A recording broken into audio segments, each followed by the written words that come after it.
Ilang empleyado at leaders ng Brigada Group may binigyang papuri. Brigada Jane Alido, ibrigada mo! Brigada Live Report.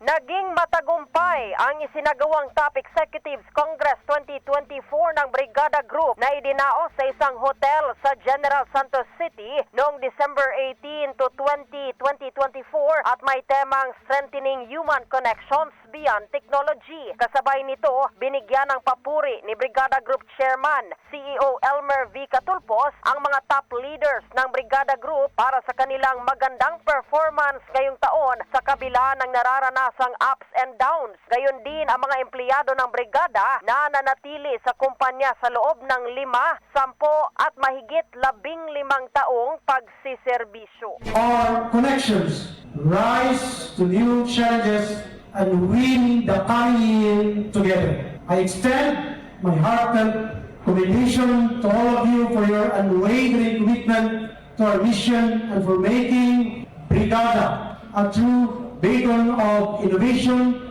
resilience, and human connection. Ang Top Executive Congress nagsilbi din na plataforma para sa pag-collaborate, innovate at patatagin ang misyon ng brigada kung saan sa mensahe ni EVC dapat umanong magpatuloy ang katatagan, pagkamalikhain at patuloy na pag-innovate para sa layunin na pag-transform ng buhay at pagbibigay inspirasyon sa komunidad sa pamamagitan ng pagpapalabas ng tamang impormasyon, pagserbisyo at mga produkto. Noong December 20 din, kasabay ng pagtatapos ng nasabing aktibidad ay siya namang simula ng Thanksgiving party sa brigada na idinaos sa Brigada Hub kung saan madaming nakatanggap ng regalo at isa na doon ang angkor ng Brigada Jensa na si Consial Attorney Can Balieke na binigyan ng sasakyan ng pamilyang Catulpos bilang pasasalamat sa 15 taon na pagsiserbisyo sa kumpanya. Ito si Brigada Jane Alido in the heart of changing lives sa